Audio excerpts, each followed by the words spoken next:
Lorsqu'un enfant de 7 ans vous regarde décider de la cravate à porter, on pourrait penser que peu de mariages se terminent par un divorce. Pourtant, c'est précisément ainsi que mon mariage avec Stella s'est effondré. Au cours de ma dernière année d'université, j'ai rencontré Marion et Stella Burns. Nous ne fréquentions pas la même école, mais toutes les 2 semaines, mes amis et moi nous rendions à la pizzeria du campus où elle travaillait comme serveuse.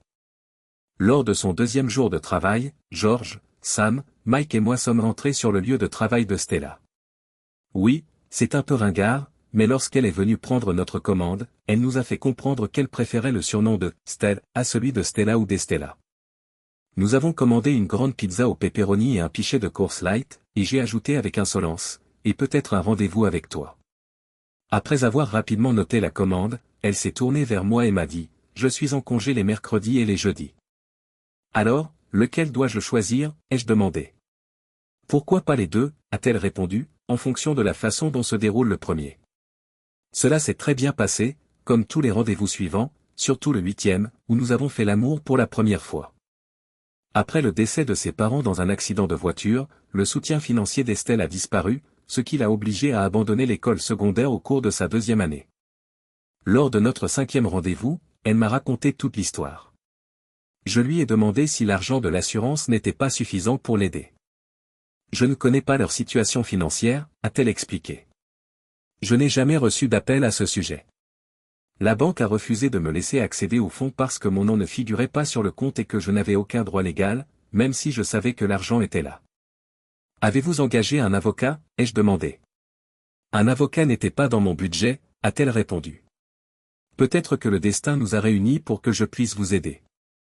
Il se trouve que j'ai bénéficié d'une réduction familiale parce que mon oncle Dan était avocat. En bref, il a obtenu le déblocage de ses avoirs bancaires et a découvert que son père avait un coffre-fort.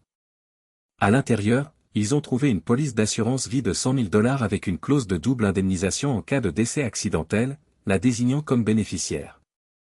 Des documents ont également révélé que sa mère et son père avaient souscrit des polices d'assurance vie dans le cadre de leur emploi, la police de sa mère s'élevant à $5 000 et celle de son père à $10 000. Elle était désignée comme bénéficiaire secondaire et les 2 polices prévoyaient une double indemnisation en cas de décès accidentel. En l'espace de 3 semaines, elle est passée du statut d'ancienne étudiante fauchée à celui de jeune femme disposant de près de $225 000 sur son compte. J'ai demandé Stella en mariage après l'obtention de son diplôme, et elle a accepté, mais seulement si elle obtenait d'abord son diplôme et trouvait un emploi. C'est pourquoi j'avais déjà un emploi lorsque j'ai obtenu mon diplôme. J'ai commencé à travailler à temps plein dans une entreprise où j'avais fait un stage les 2 étés précédents, et que je connaissais donc assez bien. J'avais quelques économies, dont les $10 000 que m'avaient versés mes parents pour l'obtention de mon diplôme, et le salaire était correct. J'ai choisi une maison de style ranch avec 4 chambres et 2 salles de bain, dotée d'un grand jardin, ce qui m'a permis de verser un acompte. Il y avait aussi un grand patio avec un jacuzzi sur le côté. Stella a été bouleversée lorsqu'elle a vu la maison, frustrée que je ne l'ai pas associée à la décision. Nous aurions pu verser un acompte plus important ou même payer la maison avec l'argent de mon assurance, dit-elle. J'aurais fait cela si nous étions mariés, mais ce n'est pas encore le cas. Mais nous ne le sommes pas encore. Ce n'est qu'une fois que tu auras obtenu ton diplôme et que tu auras trouvé un emploi, c'est-à-dire dans au moins 1 an et demi, ai-je fait remarquer. Il peut se passer beaucoup de choses dans ce laps de temps. Qu'est-ce que tu essaies de dire, a-t-elle demandé. Peut-être que tu rencontreras quelqu'un de nouveau qui t'intéressera. Ou bien tu commenceras à travailler et tu trouveras quelqu'un qui vaut la peine d'être poursuivi. Comme je l'ai dit, tout peut arriver pendant cette période. Vous ne me croyez pas, et je suis moi-même incertain. Le mariage ne t'empêcherait pas d'aller à l'école, mais tu refuses de m'épouser avant d'avoir terminé. D'ici là, tu n'envisageras même pas d'emménager avec moi. Je t'ai expliqué mon raisonnement. Oui, je comprends ta logique, mais elle me pose quelques questions.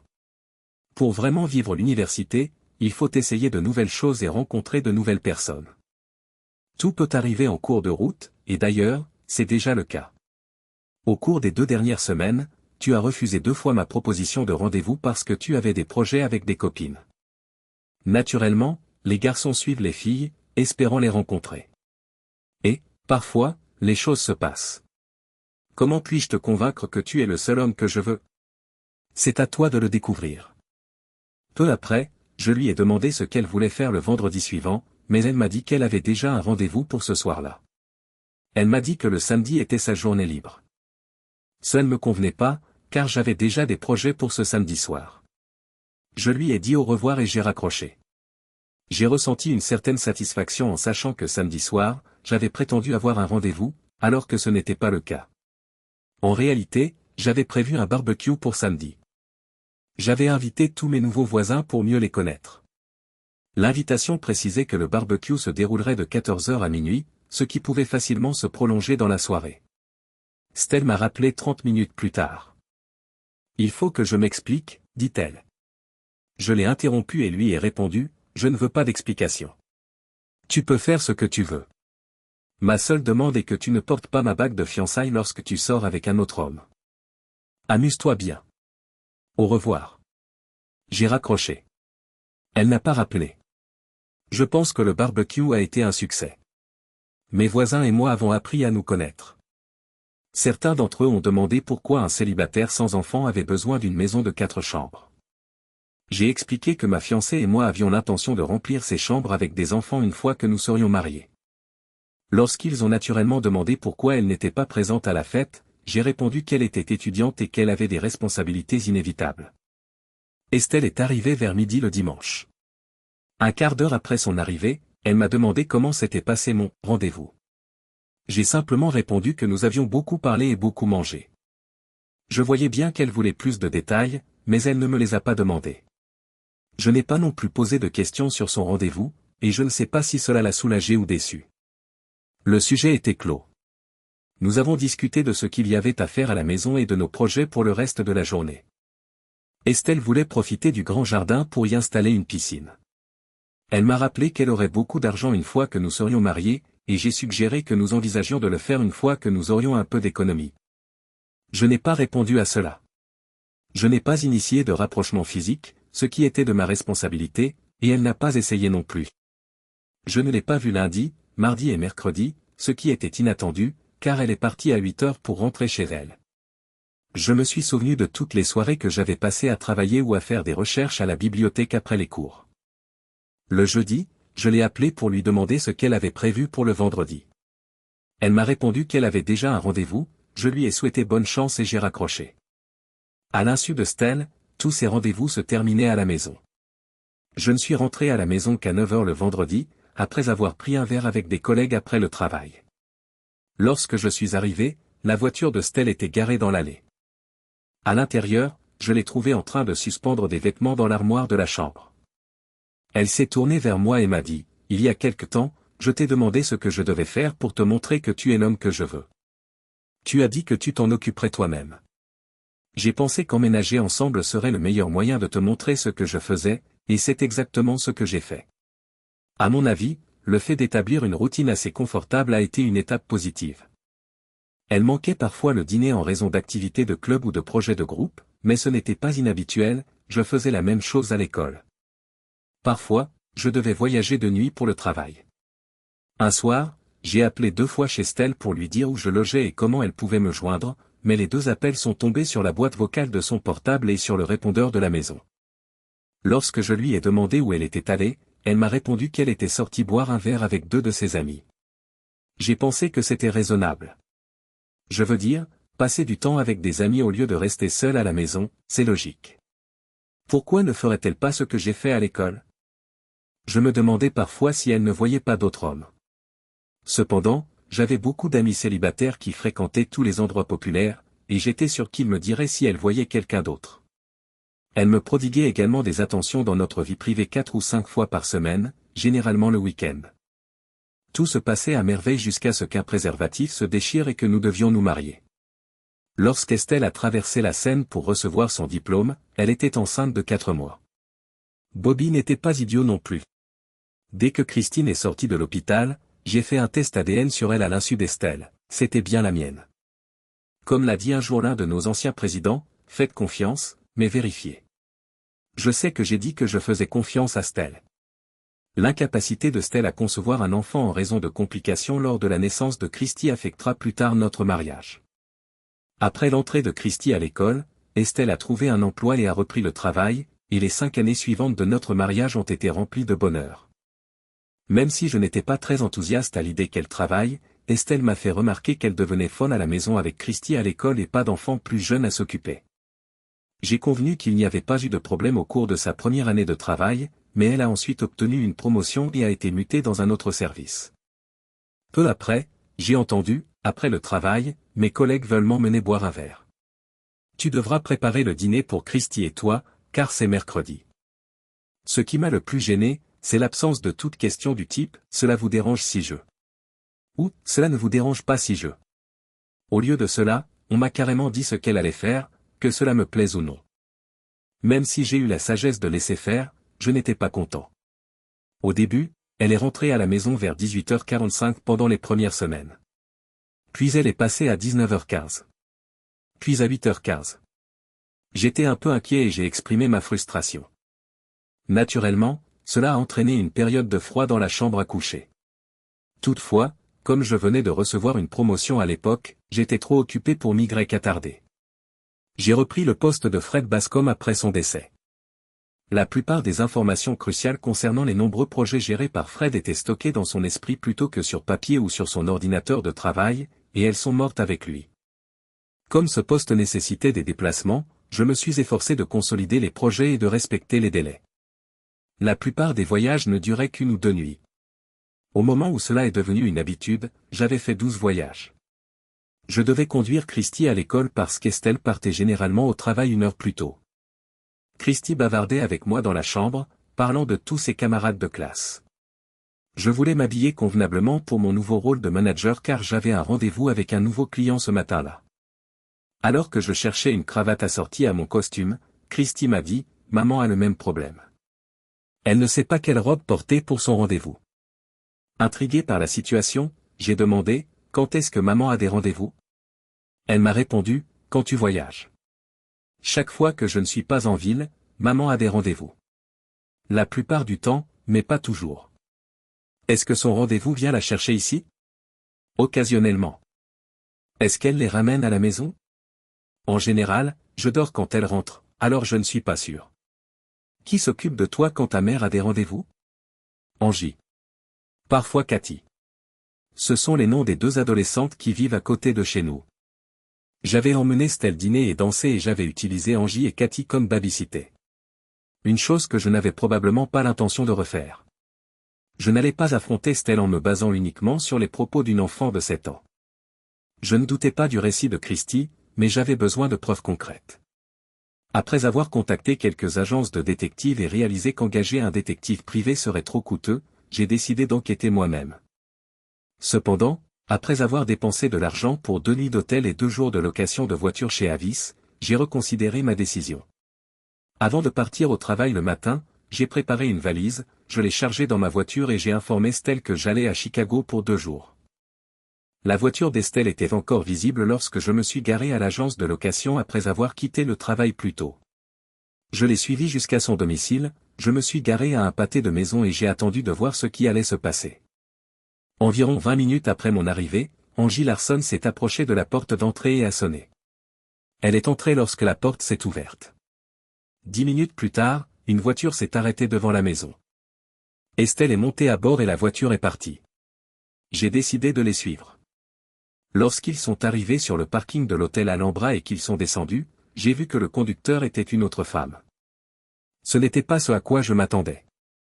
Je pensais que Stell était avec un autre homme, qu'elle se dirigeait peut-être vers un motel ou quelque chose comme ça, et que je l'avais suivie. Sans couverture, je ne pouvais pas rentrer à l'intérieur pour voir ce qui se passait. Tout ce que je pouvais faire, c'était m'asseoir et attendre qu'elle sorte pour voir ce qu'elle ferait ensuite. Cela s'est avéré être une erreur. À 9h30, elle et l'autre femme sont parties et sont rentrées chez elles. Je suis retourné au motel que j'avais loué et j'ai essayé de digérer ce dont je venais d'être témoin.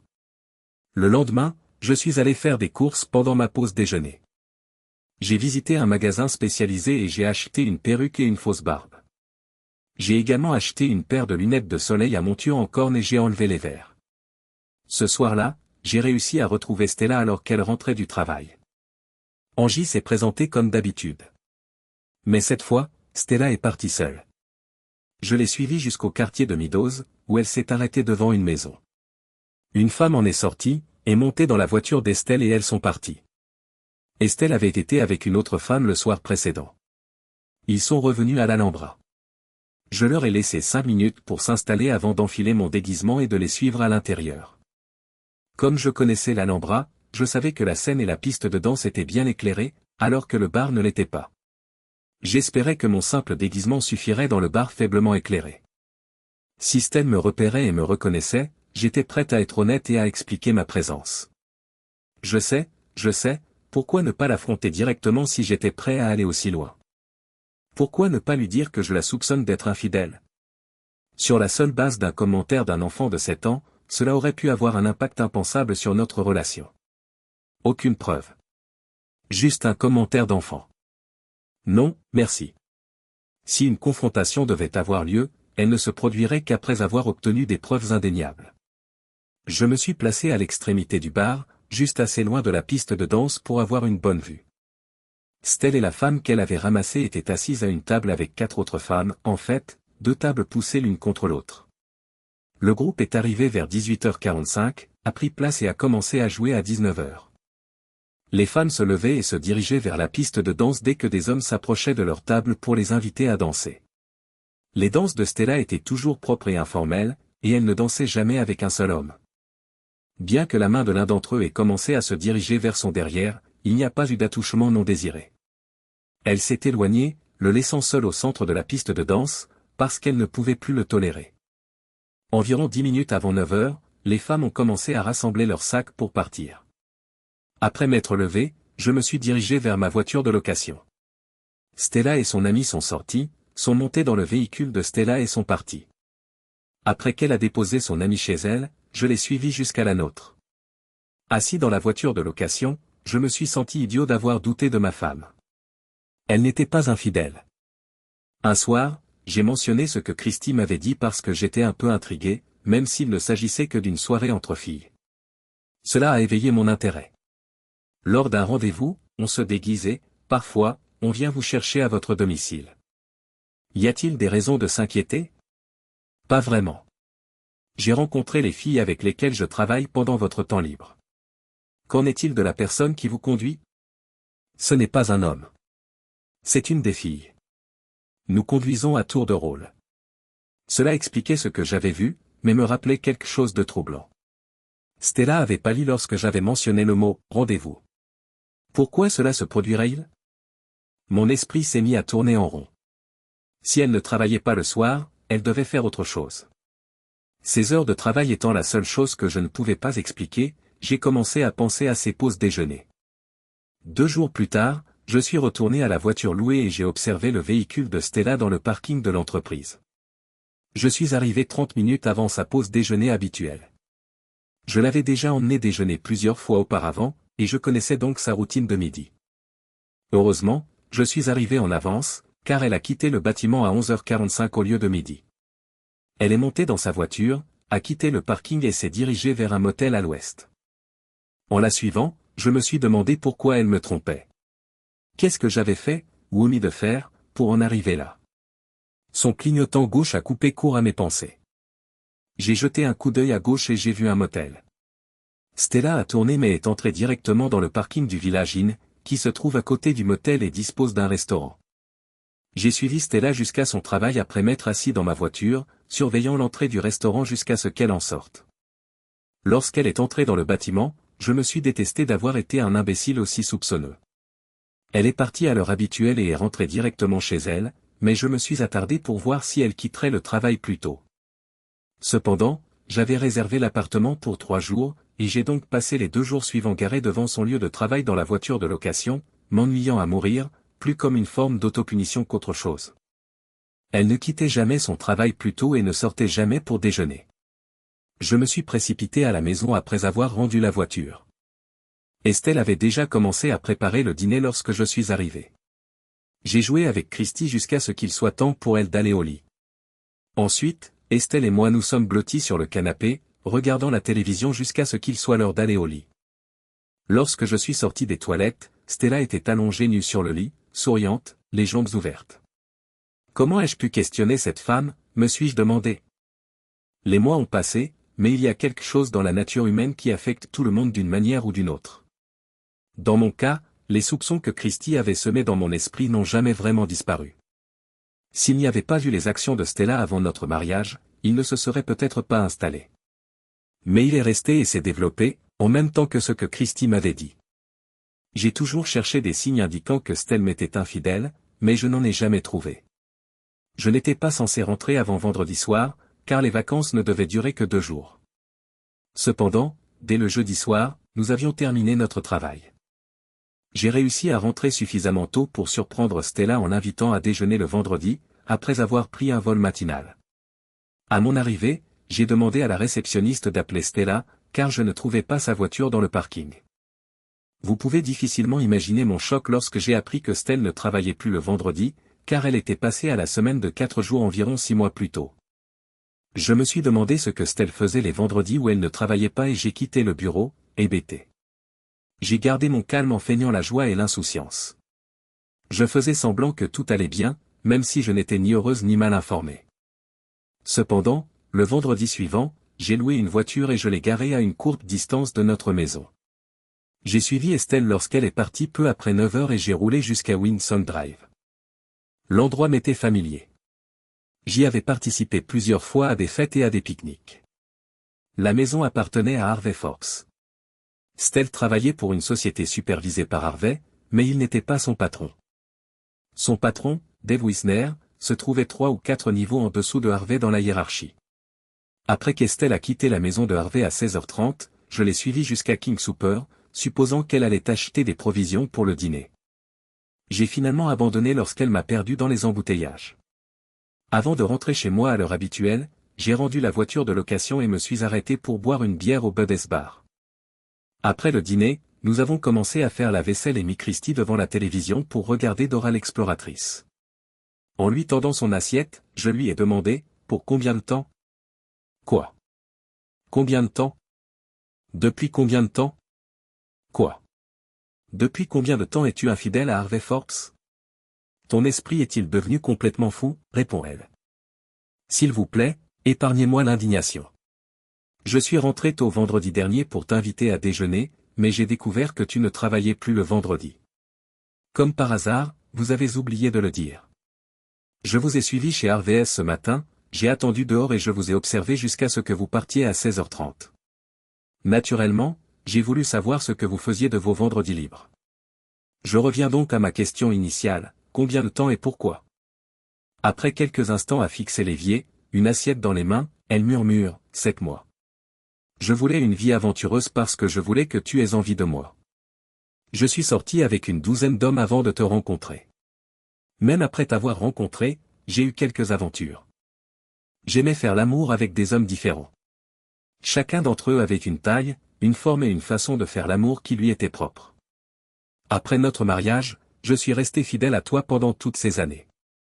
Beaucoup d'hommes que j'ai vus m'ont fait penser à ce qu'ils seraient au lit, mais je ne suis jamais passé à l'acte. C'était à la fête de Noël de l'entreprise. Tu m'as proposé d'être le conducteur désigné et tu m'as encouragé à m'amuser. Je me sentais bien aux 2/3 de la fête. Harvey venait de sortir des toilettes pour hommes lorsque je suis sorti des toilettes. Il m'a dit que j'étais superbe ce soir-là.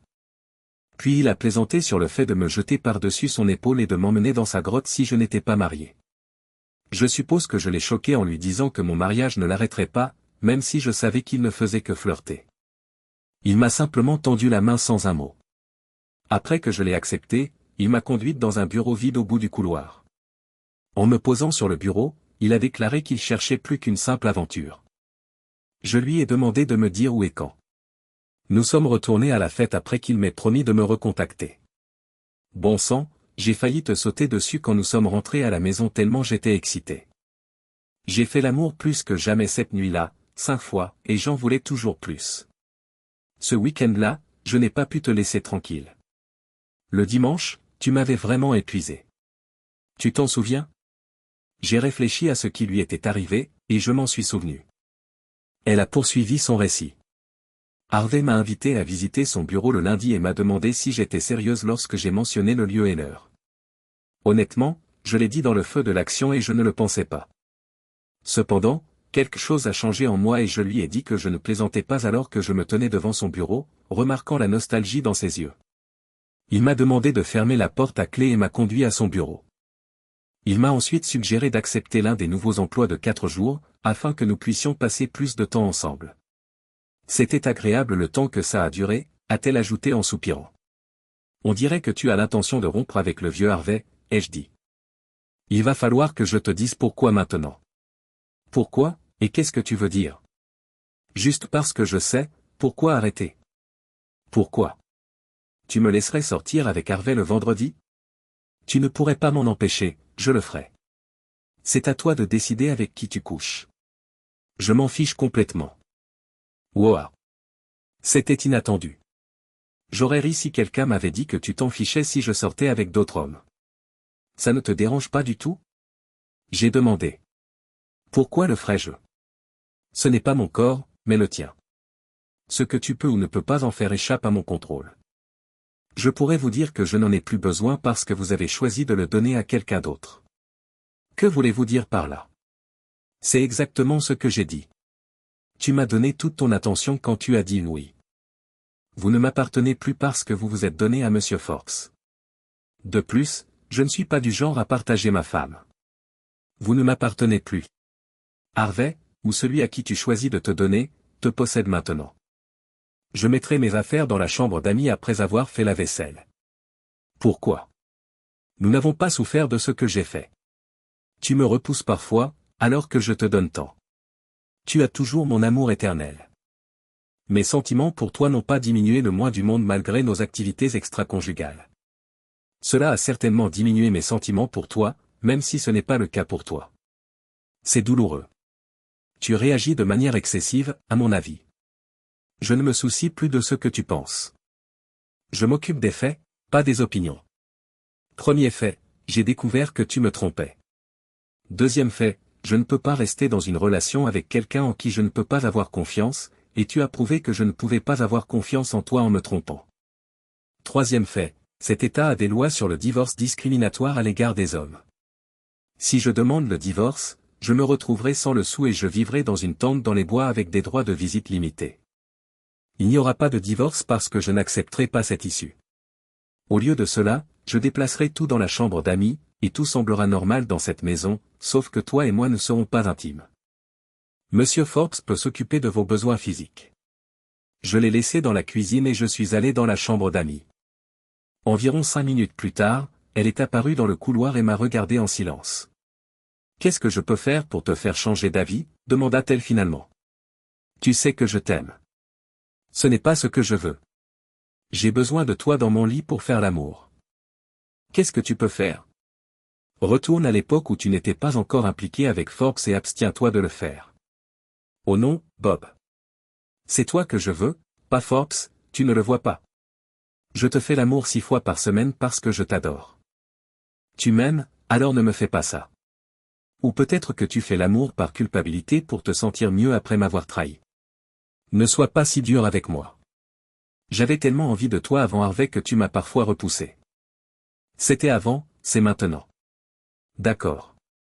Et si j'agissais de façon distante? Quoi? Je dois déménager parce que je ne peux pas dormir en face de toi tout en ayant envie de te sauter dessus et d'enfoncer ta porte. Autant divorcer si je fais ça. Pourquoi? Je n'ai besoin d'aucun motif. Cet état n'a pas besoin de faute. Tu sais déjà ce qui va se passer. Tu viens de le dire toi-même. Si c'est le cas, vous vivrez dans une tente quelque part, et rendrez peut-être visite à Christie 1 fois par mois. Les tribunaux vous accorderont des droits de visite, mais vous devrez coopérer avec moi, et je serai parfois difficile à joindre. Tu n'auras qu'à payer une pension alimentaire jusqu'à ce que je me remarie, et Harvey sera plus qu'heureux de me passer la bague au doigt. Il a toujours voulu des enfants, mais il ne peut pas en avoir à cause de la stérilité. Le fait que nous ayons Christie l'a rendu jaloux.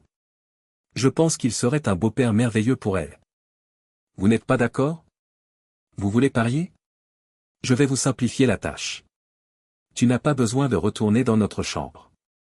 Commencez ce soir par une visite de l'autre côté du couloir, et faites en sorte que nous dormions ensemble au moins 5 fois par semaine.